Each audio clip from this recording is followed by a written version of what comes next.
Après Genève, c'est au tour de la Floride. Cette rencontre décisive pour Kiev semble se dérouler au mauvais moment pour Zelensky, qui a dû remplacer son négociateur principal à cause d'un scandale de corruption. Andriy Yermak, à la tête de la délégation en Suisse et pour qui toute possibilité de concession territoriale à la Russie était exclue, a finalement été remplacé par Roustem Umerov.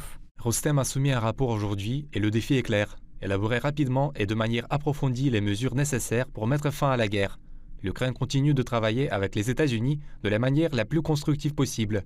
Et nous espérons que les acquis des réunions à Genève seront désormais consolidés aux États-Unis. Les médias américains mentionnent ce malheureux remplacement du chef de la délégation ukrainienne chargée des négociations. Le nouveau représentant a cependant lui aussi été récemment impliqué dans un scandale de corruption. Les médias ont récemment publié les résultats de l'enquête sur l'affaire Mindish, selon lesquels Umerov aurait sciemment acheté des gilets pare-balles de mauvaise qualité dans le but de s'enrichir personnellement. Roustem Umerov, secrétaire du Conseil de sécurité nationale de défense de l'Ukraine, a été choisi pour remplacer Yermak en tant que négociateur en chef. Une décision qui fait polémique à l'intérieur du pays alors que des soupçons circulent selon lesquels il serait également impliqué dans le scandale de corruption qui prend de l'ampleur. Je vois que Zelensky ne tire aucune conclusion, a écrit Volodymyr Ariev, avocat ukrainien, dans un message au Washington Post. Il a renvoyé un acteur du scandale de corruption pour en nommer un autre à la tête de l'équipe de négociation.